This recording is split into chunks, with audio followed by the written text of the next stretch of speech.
नमस्कार मंडळी, new kitchen 3 star चॅनलमध्ये आपलं सर्वांचं स्वागत आहे। पितृ पंधरवडा म्हणजे आपल्या पूर्वजांच्या स्मरणार्थ अन्नदान करण्याचा पंधरवडा। या 15 दिवसामध्ये ठराविक पदार्थ केले जातात, जेणेकरून भाज्यामध्ये कारले, लाल भोपळा, मेथी, गवार, भेंडी, तसेच कढी केली जाते, खिरी केल्या जातात, जेणेकरून तांदळाची खीर असो किंवा गव्हाची खीर असो, आणि स्पेशल म्हणजे पाटवडी केली जाते, आदनवड्या म्हणतो ना आपण, त्या केल्या जातात। चला मग आपण आपल्या रेसिपीला सुरुवात करूया। 1 वाटी दही घेतलं, त्याच्यामध्ये मी आपली हिरवी मिरची, जिरे त्याचा पेस्ट करून मी त्याच्यामध्ये घालून घेतलेला आहे। मीठ टाकलं, हळद टाकली, जिरेची पूड टाकली, धन्याची पूड टाकली। बघा, आता अशा पद्धतीने हे सगळं मी साहित्य ह्याच्यामध्ये टाकून घेत आहे बघा। आणि आता त्याच्यामध्ये 1 टेबलस्पून बेसन घालून घ्यायचं।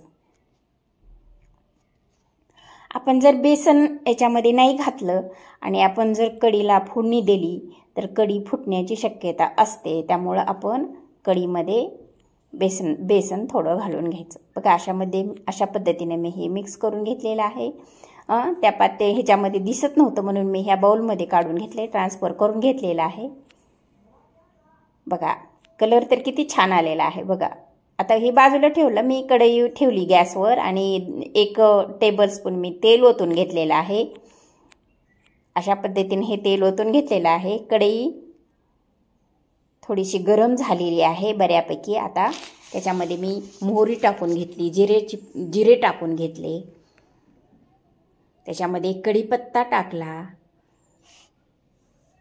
आणि आता आपण केलेलं जे काय बॅटर आहे हे बॅटर आपण ह्याच्यामध्ये घालून घेऊ।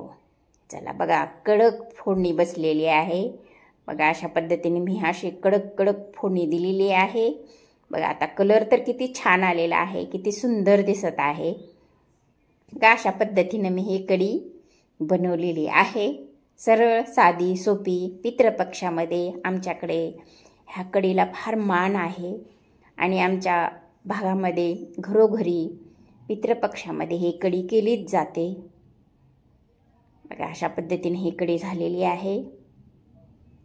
थोडंसं ढवळून घेऊ त्याला व्यवस्थितरित्या, खाली लागणार नाही, चिटकणार नाही बघा। बऱ्यापैकी शिजलेली आहे कढी आता, आणि आता आपण ह्याला थोडंसं हलवून घेऊ, ढवळून घेऊ, मिक्स करून घेऊ।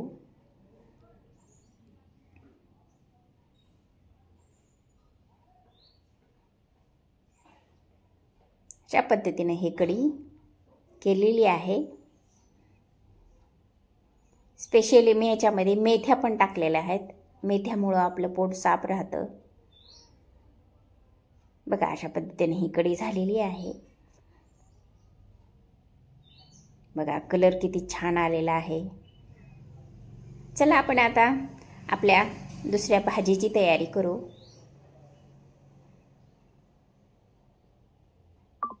बघा।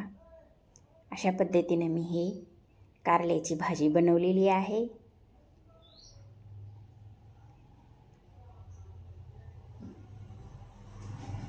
कारण तेल वगैरे व्यवस्थित टाकून, न पाणी घालता मी ही भाजी वाफवून आणि छानपैकी व्यवस्थित अशा पद्धतीने ही भाजी बनवलेली आहे। चला तर मग आपण रेसिपीला सुरुवात करूया। कारले धुवून घेतले, स्वच्छ करून घेतले, असे काप करून घेतले, आणि त्याच्यामध्ये हळद मीठ टाकून मी हे मॅरिनेट करायला जवळपास 4 ते 5 तास ठेवून दिले, आणि आता स्वच्छ करून पाण्यातून काढून घेतलं, स्वच्छ धुवून घेतलं। गॅसवर कढई ठेवली, कढईमध्ये मी जवळपास 1 टेबलस्पून तेल ओतून घेतलं, 1 टेबलस्पून मी तेल ओतून घेतलेलं आहे। आता तेल गरम झालेलं आहे, त्याच्यामध्ये मी मोहरी, जिरे वगैरे टाकून घेतले। अशा पद्धतीने मी हे सगळं टाकून घेतलेलं आहे। ह्याच्यामध्ये तिखट वगैरे टाकायचं स्किप झालं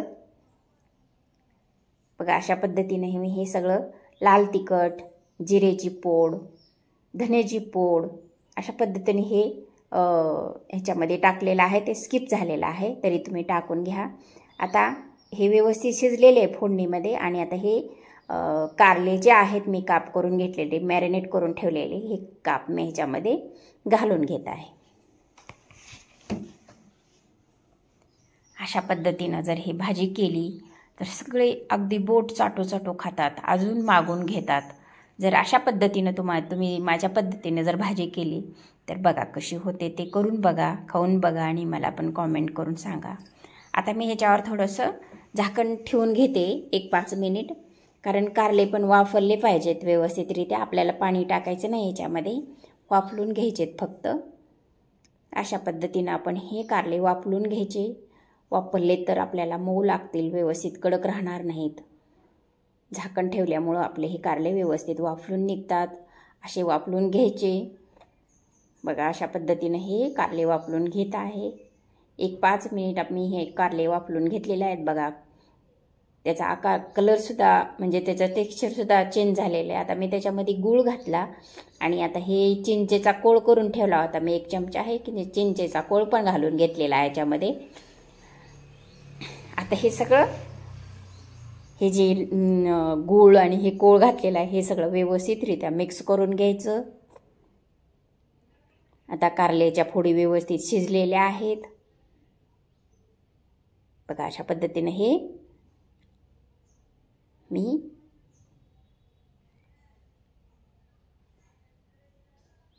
करून घेतलेलं आहे सगळं व्यवस्थितरित्या.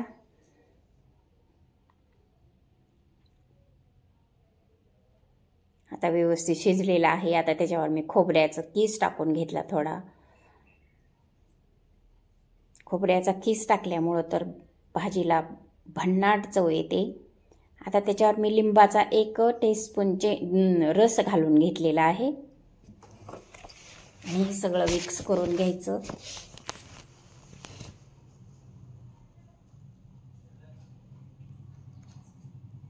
अशा पद्धतीने हे सगळं मिक्स करून घ्यायचं.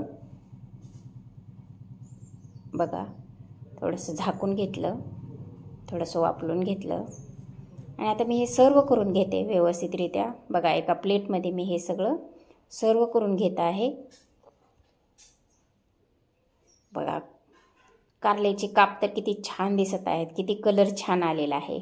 अशा पद्धतीने मी हे सगळी भाजी केलेली आहे. अशी हे सर्व करून घेतलेली आहे.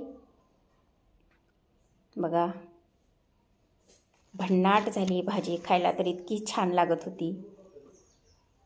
अशा पद्धतीने हे भाजी करून घ्यायची, व्यवस्थित काप करून घ्यायची. असं मी सर्व करून घेते, गार्निशिंग करून घेते. लाईक करा, शेअर करा, सबस्क्राईब करा, बेल आयकॉनला क्लिक करा, जेणेकरून माझे नोटिफिकेशन तुम्हाला येतील, माझे व्हिडिओ तुम्हाला वेळेनुसार बघता येतील. बघा अशा पद्धतीने मी हे गार्निशिंग करून घेतलेली आहे. Thanks for watching.